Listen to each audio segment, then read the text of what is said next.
Fala pessoal, tudo bem? Resumo do módulo 7, semelhança. Eu coloquei aqui que semelhança nada mais é do que duas ou mais figuras com a mesma forma, tá? Mantendo a proporção, claro. É um pouquinho diferente, mas lembra, tá? Mas é diferente, não é a mesma coisa. Lembra a ideia de congruência que a gente estudou em anos anteriores. Enquanto congruência você tem duas figuras idênticas, né? Duas ou mais figuras idênticas. No caso de semelhança, você tem duas ou mais figuras que têm o mesmo formato, mas não necessariamente têm o mesmo tamanho, tá? Essa é a diferença.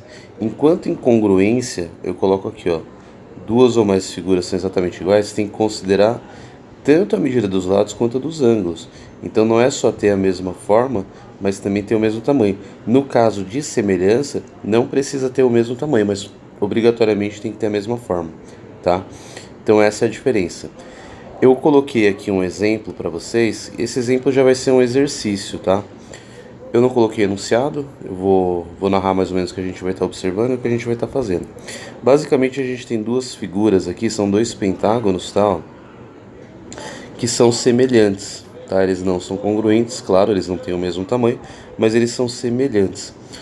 E eu digo que eles são semelhantes aqui, ó.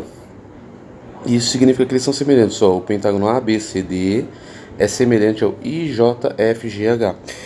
E eu quero que vocês reparem que a ideia de semelhança é parecida com a de congruência quando a gente fala da correspondência dos vértices, tá? Eu falo para vocês o seguinte, ó, quanto será que mede GH, né, o segmento GH e o segmento FJ? Vamos localizar isso primeiro, antes de qualquer coisa. O GH tá aqui, ó, é esse, e o FJ é esse.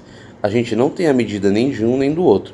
Qual é a única medida que a gente tem pensando nesse pentágono menor? Eu vou destacar em vermelho, tá? A única medida que a gente tem é de H até I. E se você observar no nome dessa figura, ó, H e I é a primeira e a última letra, tá, que compõe o nome dessa figura. Então, como tem correspondência dos vértices, a gente vai observar a primeira e a última letra da primeira figura, tá? No caso, A, E. Então, se você for de A até E, você sabe que esse lado, né, esse segmento de A a E, ele vai bater, ele vai corresponder, logicamente, respeitando as devidas proporções, ao segmento HI, ok? Então a gente consegue estabelecer aqui uma razão. Vamos fazer o seguinte, ó, eu vou estabelecer a razão dessa forma. Em cima, vai ser minha fração, claro, em cima a gente vai falar do pentágono maior, vou chamar de PG, pentágono maior, e embaixo, pentágono menor, o pentágono pequeno, PP, tá? Então eu vou escrever assim, ó, se no pentágono grande a gente tem um segmento de 5 centímetros, o que corresponde a ele no pentágono menor é um de 3 centímetros. Quanto será que é o segmento GH? Né? A gente está falando do GH e o GH é do pequeno. Eu vou colocar onde? Na minha fração, eu vou colocar no denominador, que é onde está representando o pentágono pequeno. Ó. Não sei quanto que é GH. Vou colocar aqui. Mas quem que corresponde ao GH no pentágono grande? Vamos observar que GH, ó, são as duas últimas letras. Então a gente vai observar as duas últimas letras do primeiro triângulo, que é o DE. O DE está aqui, ó. O DE mede quanto? Mede 2. Então você coloca o 2 aqui. E agora, o que a gente faz? Basicamente é multiplicação em cruz, tá? Então vamos fazer o seguinte, ó.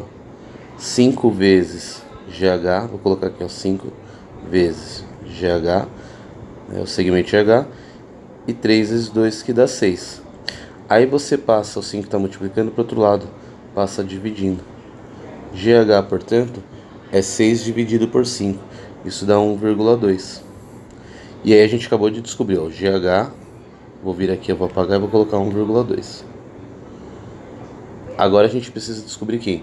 O FJ. Eu vou, como a gente está sempre aproveitando espaço, que eu não gosto de ficar movendo muito a tela, eu vou apagar o que está aqui, ó, e vou criar a nova razão. Essa daqui, de 2 para GH, a gente já não vai mais utilizar, mas a gente continua mantendo a proporção 5 para 3. Então vamos fazer o seguinte, agora FJ, vamos ver quem que é o FJ. FJ tá aqui, ó. E quem que corresponde ao FJ? Vamos ver. FJ. É a segunda e terceira letra, o segundo e terceiro vértice. Então vai bater com o BC. BC tá aqui, é 4 centímetros. Então a gente vai colocar 4 em cima, porque o pentágono grande está em cima, e FJ embaixo. Você pode substituir por X se você quiser também, não faz diferença. Multiplica em cruz, então fica 5 vezes FJ é igual a 4 vezes 3, que dá 12. Passa o 5 para o outro lado dividindo, fica 12 dividido por 5. 12 dividido por 5 dá 2,4 centímetros, tá? Então você vem aqui e coloca 2,4 centímetros. Esqueci de colocar a unidade de medida aqui, eu vou colocar pequenininho no GH. E pronto, é só isso, tá? Resumindo, semelhança, você está trabalhando com figuras, elas não são idênticas porque não tem o mesmo tamanho, mas tem o mesmo formato, tá? É isso que vai diferenciar do caso de congruência. E você vai resolver os exercícios basicamente utilizando razão e proporção, ou uma regra de 3 também daria certo, tá bom? Acho que é isso, gente. Valeu!